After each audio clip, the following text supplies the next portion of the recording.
আসসালামু আলাইকুম। বিসমিল্লাহির রহমানির রহিম।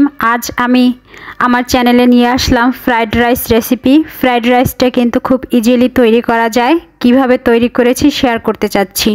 প্রথমেই আমি গরম পানির মধ্যে তেজপাতা দিয়েছি 2টা, দারুচিনি দিয়েছি 2টা, এরপরে অল্প পরিমাণে সাদা তেল দিয়েছি 2 চা চামচ পরিমাণ হবে, এবং পানিটা কিন্তু একটু বেশিই নিতে হবে। এর ভিতরে আমি এখন লবণ অ্যাড করেছি। আর হ্যাঁ, একটা জিনিস বলে রাখি, আমি কিন্তু আজকে ফ্রাইড রাইস তৈরি করার জন্য যে চালটা নিয়েছি সেই চালটার পরিমাণ হয়েছে হাফ কেজি। হ্যাঁ, হাফ কেজি চাল দিয়ে আজকে আমি ফ্রাইড রাইস তৈরি করব। আর চালটা হচ্ছে চিনি গুঁড়া পোলাওয়ের চাল। এবার ঢাকনা দিয়ে ঢেকে দিচ্ছি। চুলার আঁচটা এ পর্যায়ে মিডিয়ামে রেখে আমি রাইসটা প্রিপেয়ার করে নিচ্ছি। আর পোলাওয়ের জন্য যেভাবে আমরা সিদ্ধ করে নেই সেভাবে ফুললি সেদ্ধ করব না, এটা কিন্তু আমি 90% সেদ্ধ করে নিব। আর একটা জিনিস, ফ্রাইড রাইস তৈরি করার জন্য কিন্তু পানিটা একটু বেশি দিতে হবে, যেহেতু পানিটা আমরা ঝেড়ে ফেলে দিব। তো পানিটা বেশি দিলে কিন্তু রাইসটা আলাদা হবে, একটার সাথে আর একটা লেগে যাবে না। আর এর ভিতরে যে তেল দিয়েছি তেলটাও কিন্তু সেই কাজটাই করবে। যখন দেখবেন যে 90% সেদ্ধ হয়ে গিয়েছে তখন চালটার পানিটা ঝরিয়ে নিতে হবে। আমি আসলে 80% সিদ্ধ করে নেই না, কারণ 80% সিদ্ধ করে নিলে আমার মনে হয় ফ্রাইড রাইসটা একটু শক্ত রয়ে যায়। তো পানি ঝরানো কমপ্লিট হয়ে গেলে রাইসটা ঠান্ডা করে নিতে হবে। এই কাজটা খুব দ্রুত করতে হবে, এবং এর উপরে কিন্তু অয়েল পলিশ করে দিতে হবে। অয়েল পলিশ করলে চালটা কিন্তু ঝরঝরে থাকবে।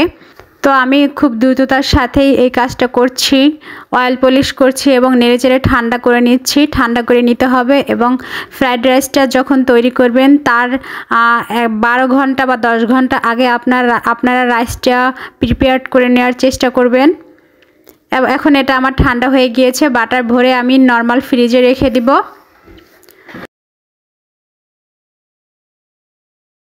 এদিকে আমি চলে আসলাম পরবর্তী ধাপে। এখানে আমি মুরগির বুকের মাংসটা নিয়েছি, 250 গ্রাম পরিমাণ হবে। এর ভেতর আমি দিচ্ছি সয়া সস, 1 চা চামচ সয়া সস দিয়েছি, এবং গোলমরিচের গুঁড়ো দিয়েছি হাফ চা চামচ। গোলমরিচ হচ্ছে কালো এবং সাদা গোলমরিচ মিক্সড। যদি দুটো মিক্সড না করা সম্ভব হয় তাহলে কিন্তু একটা দিলেও যথেষ্ট। এখন একটু মেখে নিচ্ছি।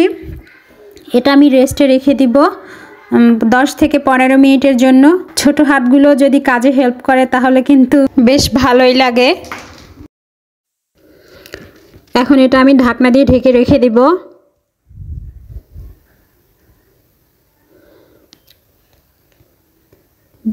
বিশ মিনিট পরে আমরা পরবর্তী স্টেপে চলে এসেছি। এ পর্যায়ে আমি 1 কাপ পরিমাণ তেলের ভিতরে দিচ্ছি মেখে রাখা চিকেনগুলো। এটা এখন আমি 70% থেকে 80% আমি এটা বয়েলড করে নিব। একটু কষিয়ে নিচ্ছি। কষাতে দিয়ে অন্য কাজটা আমি করে ফেলি। 3টে ডিম নিয়েছি, তার ভিতরে হাফ চা চামচ গোলমরিচের গুঁড়ো দিয়েছি, সাদা এবং কালো দুটো মিক্সড। সাদা কালো দুটো না থাকলে এক ধরনের গোলমরিচ দিলে যথেষ্ট। তো এটা একটু ফেটিয়ে নিচ্ছি। ডিমটা ফেটিয়ে নিলে কিন্তু ফমি ফমি ভাবটা চলে আসবে। মাংসটা আমি আগে উঠিয়ে নিয়েছিলাম, ডিমটা এর মধ্যে দিয়েছি, এবং চুলার আঁচটা এ পর্যায়ে হাই হিটে রেখেছি। একটু যখন শক্ত হবে তখন কিন্তু এটা একটু ভেঙে দিতে হবে, তার আগে নাড়া যাবে না। শক্ত হয়ে গিয়েছে মোটামুটি। এখন আমি নেড়ে চেড়ে নিচ্ছি।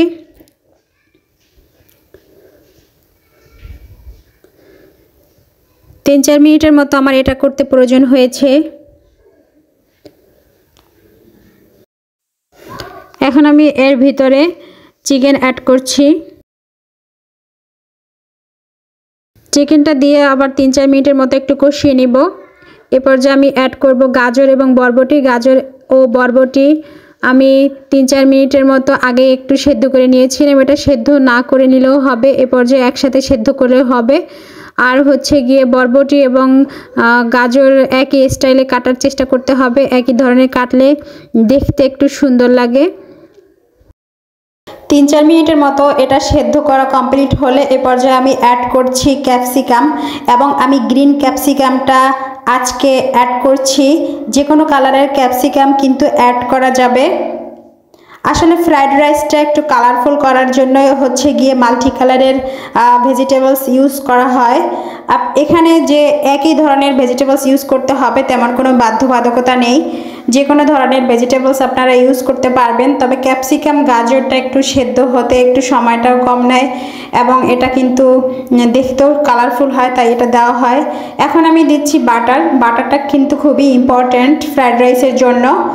বাটারটা যখন পুরোপুরি অয়েলে পরিণত হবে সে পর্যায়ে আমি এর ভিতরে অ্যাড করব রাইসটা আগে আমি প্রিপেয়ার করে নিয়েছি এবং আমার রান্নার শুরুতে সেটা আপনাদের সাথে শেয়ার করেছি।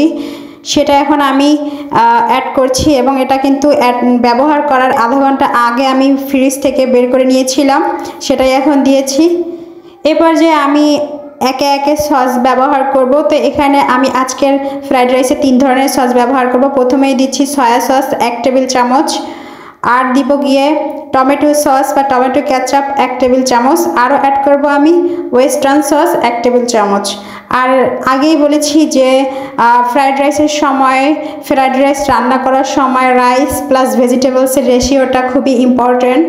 আর কতটুকু আমি ভেজিটেবলস নেব ফ্রাইড রাইস রান্না করার জন্য, এটার রেশিও হচ্ছে 3:1। এর মানে হচ্ছে 3 ভাগের 2 ভাগ আমি রাইস নিব আর 1 ভাগ ভেজিটেবলস নিব, তাহলে কিন্তু এর কম্বিনেশনটা খুবই সুন্দর আসে এবং পারফেক্ট একটা ফ্রাইড রাইস তৈরি হবে। আর এটা টেস্ট করে লবণ যদি প্রয়োজন হয় তাহলে অ্যাড করতে হবে। একটু নেড়েচেড়ে মিশিয়ে নিতে হবে। চুলার আঁচ মিডিয়ামে রেখে এই পর্যন্ত আমি রান্নাটা করেছি। রান্নাটা কিন্তু অনেকটাই কমপ্লিট হয়ে গিয়েছে। এবার যে আমি এর ভিতরে অ্যাড করব 7 থেকে 8টা কাঁচামরিচ। কাঁচামরিচের দিয়ে ঢাকনা দিয়ে আমি রেখে দিব। এখন চুলার আঁচটা কিন্তু একদম লো হিটে রাখতে হবে এবং আমি এখানে আধা ঘন্টা ঢাকনাটা দিয়ে লো ফ্লেমে চুলার আঁচটা রেখে ঘুরিয়ে ঘুরিয়ে দিব কড়াইটা কালারফুল দেখানোর জন্য। আমি আরও অ্যাড করছি বিটরুট। ঢাকনা দিয়ে ঢেকে দিয়ে কিন্তু চুলার আঁচটা কিন্তু একদম লো হিটে রেখে ঘুরিয়ে ঘুরিয়ে দিতে হবে, তাহলে সব দিকে সমানভাবে সেদ্ধ হবে।